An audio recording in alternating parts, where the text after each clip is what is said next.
FFL Stadium, mana suaranya? Terima kasih banyak Survivor atas semangatnya. Ini dia map panas kita. Kalahari sesaat lagi akan on air tentunya langsung dari FFL Stadium. Dari pesawat harusnya lagi-lagi ini akan sangat intens. Terutama di map atas dan juga map bawah kanan. Ya, tapi gue concernnya di map tengah Refinery karena ada Torat nih. Oh iya, kan? iya. Apakah Kingdom diberi kesempatan gitu dan kita juga menanti tim yang mau membantu Kingdom. Ya betul sekali, tapi wah bener dong lu. Refinery-nya nih kayaknya didatengin kah sama Torat atau Torat mau ke Bayfront atau gimana? Karena mereka lewat doang biar turunnya langsung itu bisa di dekat Bayfront, dekat Refinery. Udah agak min satu jantung, tapi ini juga min satu jantung nih ya. Sama, gue ngeliat wah Torat yang turun kita yang deg-degan. Tapi kayaknya taktik Torat dia bakal coba untuk ngeluting secara cepat, langsung masuk ke area tengah nabrakin Ararik. Bisa jadi, atau kayak mainnya Onyx kirim satu gitu ya. Kirim satu ya, oke menjadi CCTV. Namun sekarang kita juga bakal melihat peperangan yang akan terjadi di mana Ray juga harus tertumbang dengan adanya range shotgun yang dimana benar-benar on point. Dua personil dari Onyx Olympus sudah dipulangkan, menyisakan Jack dan juga G atau Gardu. Pola yang gak biasa dari Onyx Olympus, mengingat Onyx biasanya turun ke Council Hall, tiba-tiba dia ke bawah, dia harus hilang 2 orang dan ini menurut gua agak lumayan fatal untuk Onyx Olympus. Kalau misalkan dia benar-benar ke lock, tapi kita lihat ternyata ada EVOS. Divine juga yang harus berjumpa sama satu player di depannya. Ini adalah Ras, sama-sama player lini depan, Aimgat. Apa yang bisa dia lakukan? Mengingat dia dari tadi masih memancing-mancing movement dari Pokostar. Langsung digunakan mini launchpad di menit-menit awal. Itu adalah harga yang cukup mahal tentunya untuk melarikan diri Baby Moon ya. Iya ini kelihatan ya tadi diperuntukkan dengan Max 7. Ya. Yang dimana lu nembak udah terbang udah pasti nggak akan terjangkau. Dan tadi ada satu SKS yang udah dimanfaatkan sama Abax. Tapi memang mungkin rendernya tuh jauh banget. Jadi masih bisa untuk back off. Dan tadi gue salah ya bukan Gardu ya. Nah, tapi Gedai. Baiklah, nah ini dia Blue Zone. Harusnya masih akan berdarah karena Dewa United perlu memberikan pelajaran terhadap Rox yang memang drop zone mereka itu agak berdekatan dari beberapa map. Bahkan dari kemarin regular season mereka gontok-gontokan terus menerus. Dan gue masih menunggu power dari tambahan lone player ini apakah bakal working untuk Rox. Karena kita lihat saat lagi harusnya bakal ada aksi di mana satu player dari Dewa United sudah mulai melakukan ngintaian. Dua bahkan dikirim, nah tukeran 1, 2, 4 di sana. 1 tukar 2 ternyata 2 yang kena disable dari Dewa United. Langsung coba di-commit Diras begitu saja. Nah respon yang cukup cepat dari glue wall-nya. Namun tiba-tiba Rens dan juga Sandraf di sana berhasil mengeksekusi 2 player dari Dewa United. Membuat Dewa United di sini mulai minim kesempatan mereka untuk selamat. Ditambah 1 orang terakhir dari exit plan-nya juga udah dipunish. Sisa 1 lagi. Apa yang akan dilakukan oleh Dewa United? Sementara teriakan-teriakan dari player dari stage terdengar sangat emosional sekali. Ya dan Sam 13 berhasil untuk melakukan reviving untuk 2 orangnya yang tadi sudah dipulangkan sama Rox ya. Gue ngeliat tadi Virus terlalu offside, terlalu open posisinya. Makanya enak banget kalau misalkan mau ditatakin. Cuman balik lagi, Wenazi posisi yang benar-benar bisa diambil oleh Wenazi. Yang dimana satu angle di atas, dia coba untuk memberikan supportnya. Tapi gue ngeliat 2 teman-teman dari Wenazi yaitu anak-anak dari Rox itu berperangnya di dalam satu compound. Ya baiklah, ini kalau sampai nggak jadi perang ya, kalau nggak sampai rata-rataan agak anti klimaks. Namun Abax sudah ke disable. Oh wow, ada sebuah binokular yang digunakan juga, info semakin maksimal. Bakal coba langsung di-commit sama teman-teman dari Pokostar. Harusnya 1 orang bakal coba ada kontak, tapi Dir, oh my god lu kalah. Enggak, ternyata dia cuma memanfaatkan decoy-nya. Dan Dir berhasil mendapatkan 1 orang lini depan dari EVOS Divine. Dimana Jafra depan mata dengan Trogon juga siap memberikan aksinya, tapi sayangnya dia kena disable. Dan langsung harus kontak lawan 2 orang, bakal ada double pick dari Ras. Membuat EVOS Divine tersisa 2 orang aja. Abax akan melarikan diri dan Beyond juga sudah dikirim untuk melarikan diri ke revival system terdekat atau bahkan vending mesin terdekat Baby Moon. Iya tapi 600 koin harusnya bisa untuk melakukan reviving terhadap 1 orang aja ya. Dan kita juga bakal ngeliat Dion berhasil untuk melakukan reviving terhadap Jafra. Namun kita bakal beralih dulu karena masih ada Mort yang berperang dengan teman-teman dari Bigatron. Dimana Aim Gok bakal coba untuk naik dengan susah payahnya. Mencoba untuk memegang 1 senjata Trogon dan berhasil mendapatkan 1 orang dari Azrael. Di end begitu aja, akumulasi poin langsung ditambahkan.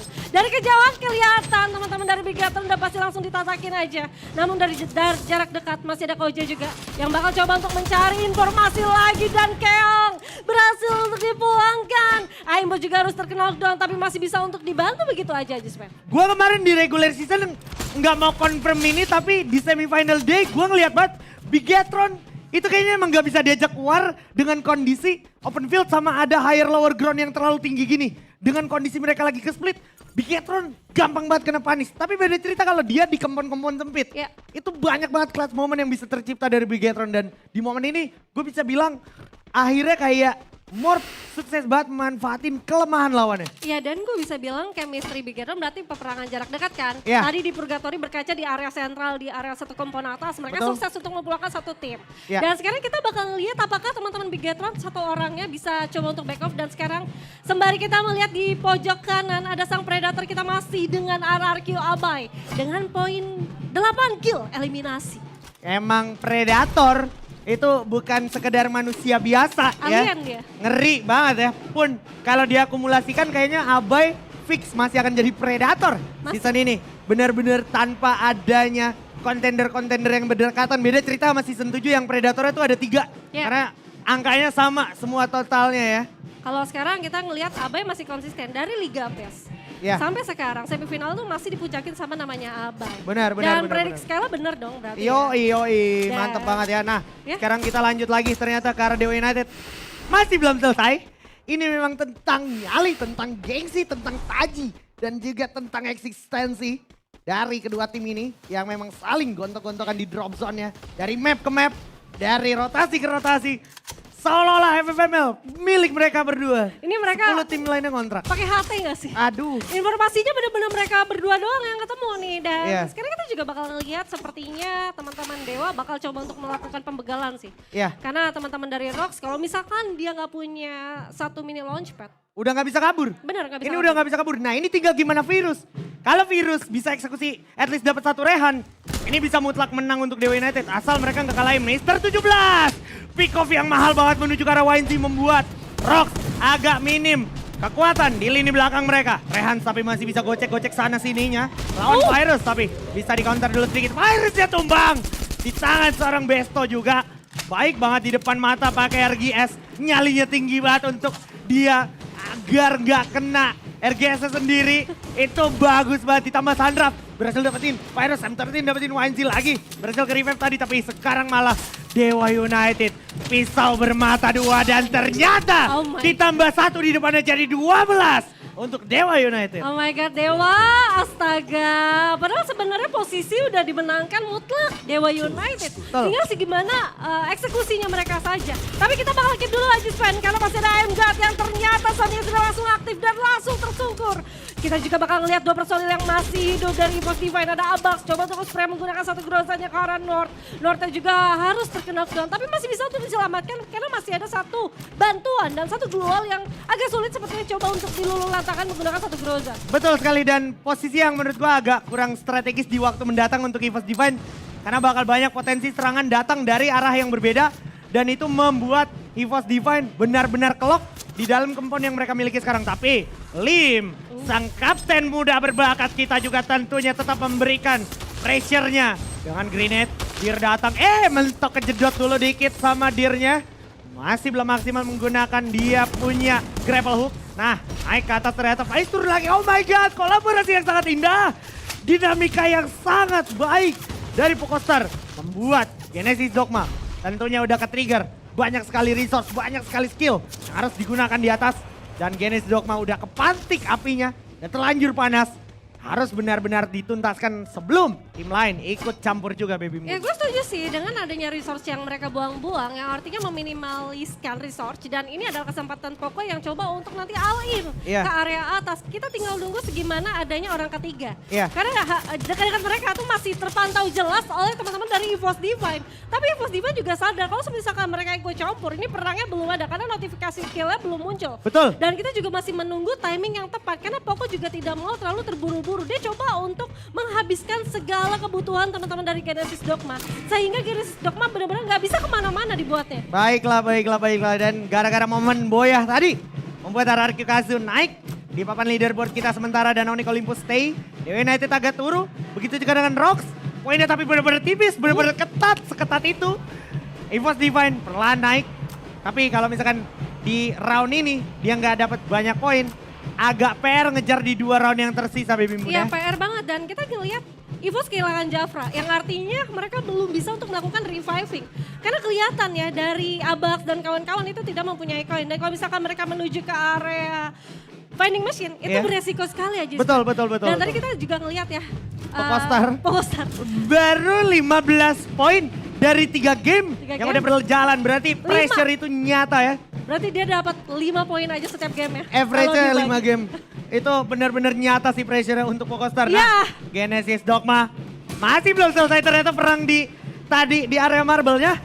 Mal juga ikut campur. Azriel juga ikut campur. Wow. Sang juara season liga kita kemarin ini membuat teman-teman dari Pokostar semakin ketar-ketir ditambah di bawah tuh pasti gampang banget ditatakin ketimbang yang di atas panggung. Setuju, karena gue ngeliat Poko tidak mempunyai rumah, tidak mempunyai akses untuk berlindung. Yang artinya cinta segitiga dari arah manapun itu bisa ditembakin. Bigatron yang berada di area foundation aja harusnya bisa coba untuk mendapatkan beberapa poin. Tapi dengan adanya UFV Light Blue akan memberikan informasi lebih matang lagi. Apakah di bawah Genesis Dogma ini masih ada orang atau tidak? Betul. Galau banget sih gue ngeliat gimana Pokostar tadi udah sebenarnya bagus dinamikanya dia nge-hold serangannya. Tapi sayangnya dekat vending mesin sana yang mana itu bisa jadi plan B-nya Pokostar itu ada di Bigetron. Makanya tadi Bigetron dapat kesempatan nge-pick player dari Pokostar juga. Dan kali ini persis oke semangat dengan UAV Light. Oke, objektifnya ternyata agak lain. Dia langsung menuju ke arah zona. Mengingat zona juga cukup jauh kalau nggak dikejar dari sekarang. Oh wow, kita bisa lihat di minimap. RRQ sepertinya kedatangan banyak tamu Baby Moon ya. Banyak banget, tapi ada satu orang yang coba untuk mengamankan satu vehicle. Gue nggak tahu vehicle ini akan worth it atau tidak kalau misalkan di sekitaran refinery. Dengan adanya gurun-gurun patahan itu agak tricky kalau menggunakan satu vehicle. Apalagi kalau misalkan itu menanjak. Dan sekarang kita juga bakal ngeliat sisi lain. Jojo berhasil tuh men-take down satu orang dari Dark Hole. Yang dimana ternyata Torat itu menuju di satu posisi yang sama seperti Persis. Ya, ini bahaya banget sih. Kalau Persisnya ke notice duluan, Persis bisa ditatakin 2 tim sekaligus dari atas. Tapi sepertinya Persis bakal take a step, take a chance. Dan kita akan lihat juga gimana aksi obrak-abrik jantung pertahanan dari RRQ di sini akan dilakukan oleh Torat. Nggak bisa berbuat banyak, lagi ke disable dulu Ikalah. Material of Battle, gunain dulu mini UAV Light, bagus banget. Ini bisa menjadi bantuan informasi tambahan, tapi sepertinya I'm God ternyata kena surprise dari Kocel. Dan juga teman-teman Tiger Wong Esports, Mal. Sisi lain juga masih serius itu untuk ngepanis teman-teman dari Pokostar. Circle udah jalan, saat lagi sekitar 15 detik lagi dan Dix bisa dapetin Koja. Perang belum selesai, di mana player EVOS Divine yang tersisa akan coba diterobos, akan coba ditabrak oleh Tiger Wong Esports. Macan muda mencari macan putih yang tersisa. Mal berhasil dapetin Dir. Berarti sisa 2 aja player dari Pokostar. Semakin deg-degan, ditambah belum kejar setoran poinnya dan langsung dieliminasi begitu saja Baby Moon. Yes, namun sepertinya antara 2 tim ini masih coba untuk melululantakan. Dan kita juga bakal ngelihat adanya satu orang yang tersisa dari Poko, udah pasti bakal diem aja. Tapi UAV Like-nya tidak akan membohongi siapapun karena udah pasti kedetek posisi antara Pokostar dan juga EVOS. Baik. Hanya saja TWE benar-benar treatment dia coba untuk mengalahkan EVOS ini agak lama gitu. Karena agak lama ya. Satu counter yang mereka mainkan, stepnya itu benar-benar menyampur banget sama step EVOS dan juga TWE. Baik. Ini dia moment of truth. Mulai coba di gaspol tanpa rem. Terlihat udah mulai kekikis sedikit demi sedikit. Health point dari player EVOS Divine. Kita belok dulu ke arah Onyx Olympus ternyata karena bakal bertemu dengan Roxy Sports Beso, Rehan dan juga teman-teman dari Onyx benar-benar bold untuk menghabisi mereka semua yang tersisa di depan. Sisa Sundrap sama satu player lagi dari Roxy Sports. Dan ternyata aksi pun terjadi di arah Morph dan juga PSO. Semakin chaos, Jack jatuh. Masih bisa selamat, masih ada bantuan dari 3 player lain yang membuat Roxy Sports juga harus buat di peringkat 10. Dewa United hashtag 12, Rocky hashtag 10. Ini sengit banget, tadi gap mereka cuma beda 1 poin Baby Moon. Ya dan sekarang udah pasti dipulangkan. Tadi ada jebakan juga antara Ray di mana dia coba untuk menutup dengan beberapa blue wall. Dan dipasang lineman, dijedar-jedarnya sama shotgun 6, udah pasti nggak ada ampun. Namun kita masih melihat dengan 8 tim yang tersisa bisa ada UAV juga yang mengarah para Onyx. Wings pun berhasil ditumbangkan oleh Ray. Namun kita bakal ngelihat teman-teman dari RRQ Kazu. Evos Diva dipulangkan kasih ke 8. Sedangkan Valdo juga harus tertumbang oleh Volt. Langsung di-end begitu saja. Kazu misalkan 2 playernya. Agak sulit sepertinya. Coba untuk naik ke area atas. Mencoba untuk regroup kembali. Abai bakal mencoba untuk menggulung medkit supernya. Tapi ini zonanya udah pasti sakit banget Abai. Kalau misalkan Abai gak keluar dari zona nyamannya. Udah pasti dia akan tereliminasi. Karena Volt di bawah udah pasti tereliminasi begitu saja. Vice juga mendapatkan satu orang dari Wings yang artinya Abai menjadi lone survivor dari RRQ. Yes, makin sulit karena memang zonanya benar-benar plot twist. Zonanya kemana? Zonanya ke panggung Genesis Dogma ternyata. Dan RRQ Kazu harus pas beringkat ke-7. Genesis Dogma, pertempurannya saat lagi akan terjadi. Lone Tiger Wong Esports dari atas ternyata masih ada satu orang Borgai. Kecolongan sama Yos. Dapat satu orang dengan trogonnya. Sangat baik, tapi Kocel juga udah lawan dia bukan cuma Genesis Dogma tapi Morph Team dan juga Zona yang udah sangat sakit. Jojo ternyata berhasil lebihin satu Borgai. Cukup baik dari teman-teman Tiger Wong. Tapi sayangnya perang juga terjadi di sisi lain dari arah Onyx menuju ke arah Morph. Dan Morph berhasil nyaris memenangkan match-nya dan tentu saja Morph 15 poin eliminasi menembus kesalahan mereka di Alpine. Kali ini akan melululantakan sisanya karena Morph sekarang udah ada di nyaris seluruh bagian exit dari pecah perang yang ada dari Genesis Dogma dan juga Tiger Wong. Bersama dengan PSO yang masih tersisa, lempar-lemparan granat pun tak terhindarkan menuju ke arah Jojo. Masih coba dihabisin. Jantung pertahanan dari Genesis Dogma. Dels kecil tim Joel membuat Persis Exoke semangat harus puas di peringkat kelima Baby Mood. Oke, dan sekarang kita juga bakal ngeliat teman-teman dari Morph yang sepertinya bakal mencoba untuk mendistract teman-teman dari Genesis Dogma. Tapi Genesis Dogma juga akan kesulitan dengan adanya tembakan dari 2 arah. Karena masih ada teman-teman dari TWE juga yang akan mengganggu. Dan Tiger Wong ternyata harus dipulangkan dengan ulah aimbot yang sadar banget bahwa kontribusinya tidak akan dibiarkan begitu saja. Bakal langsung diambil poin eliminasinya. Dan sekarang kita juga bakal lihat taktik dari Morph yang dimana View berhasil untuk mendapatkan satu orang dari Kiki dengan satu granat pelontar. Yang dimana kali ini kita juga bakal ngelihat View bakal coba untuk memutar. Koja berhasil untuk mendapatkan satu orang dari Yos. Itu kakinya bakal ditembakin namun View bakal coba untuk narik. Posisi dari Genesis Dogma benar-benar terjepit aja. Supaya kita juga bakal ngelihat View masih berdansa. Koja bakal mencoba untuk menggedor pertahanan dari Glow dan Genesis Dogma dipulangkan ke set ketiga. Yes. 21 poin eliminasi, sisa satu player aja. Ini bakal dikonfirmasi sesaat lagi. Alahari akan menjadi milik Morph Team, tapi masih ada landmine-nya Koja sendiri. Koja, ada alasan kenapa Anda pendiri grup camat WhatsApp? Ya ampun, sedikit lagi akan diterobos jantung pertahanan dari Pokostar. Lim, sang kapten, bakal dipisah-pisahin sampai era ini dia Boya untuk Morph Team. Gokil, 22 poin. 22 poin ya. Berarti 34 poin dalam satu round. Ternyata tidak Alpine tapi kalah hari sekarang. Tidak Alpine tapi kalah hari. Baiklah.